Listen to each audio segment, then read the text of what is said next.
আসসালামু আলাইকুম আরহামতুল্লাহি ওবারাকাতুহু। সম্মানিত অডিয়েন্স ও ভিউয়ার্সগণ, এই মুহূর্তে যে যেখান থেকে ভিডিও প্লে করেছেন সকলকে জানাচ্ছি আন্তরিক মোবারকবাদ।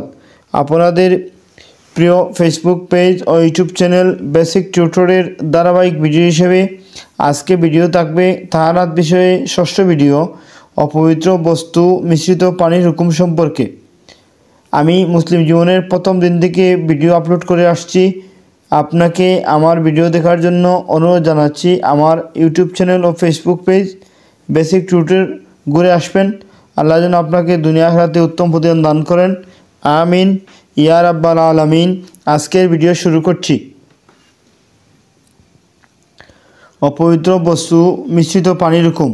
পানি কম হোক কিংবা বেশি হোক, তার সাথে অপবিত্র বস্তুর মিশ্রণের ফলে যদি রং, স্বাদ ও গন্ধ এই তিনটি গুণের কোনো একটির পরিবর্তন হয়, তাহলে সেই পানি অপবিত্র হয়ে যাবে। এই পানি ব্যবহার করা জায়েজ নয়, বরং তা অন্যকে পবিত্র করতে সক্ষমও নয়। পক্ষান্তরে যদি রং, স্বাদ ও গন্ধ এই তিনটি গুণের সবগুলি ঠিক থাকে, তাহলে তা পবিত্র বলে গণ্য হবে এবং তা দ্বারা পবিত্রতা অর্জন করা বৈধ। হাদিসে এসেছে, আন আবি সাইদিল খুদরি ক্বালা কিলা ইয়া রাসূলুল্লাহি ইন্না নাতাওয়াদ্দাউ মিন বিরি বুদাআতা ওয়া হিয়া ইলকা ফিহাল ওয়া লুহুমুল কিলাবি ওয়ান নাতুন্নু ফাকালা ইন্নাল মাআ তাহুরুন লা ইউনাজ্জিসুহু শাইউন। আবু সাঈদ খুদরি রাদিয়াল্লাহু আনহু থেকে বর্ণিত, একদা রাসূলুল্লাহ সাল্লাল্লাহু আলাইহি সাল্লামকে জিজ্ঞেস করা হলো, হে আল্লাহ রাসূল সাল্লাল্লাহু আলাইহি সাল্লাম, আমরা কি বুজআ অর্থাৎ কূপের পানি দ্বারা ওযু করতে পারি, অথচ তা এমন একটি কূপ যাতে নেকড়া, মরা কুকুর ও পুঁতি গন্ধময় আবর্জনা নিক্ষিপ্ত হয়ে আছে?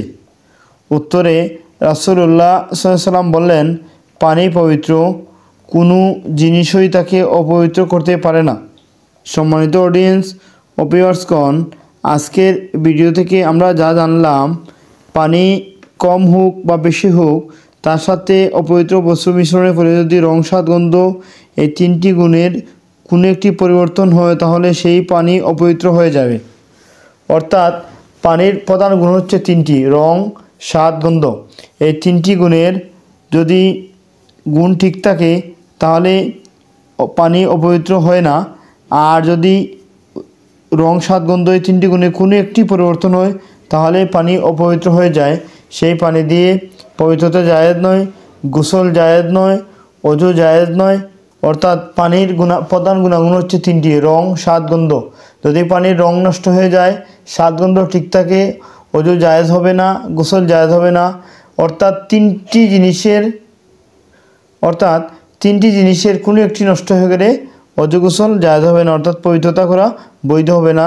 আমরা সেই বিষয়গুলো খেয়াল রাখবো।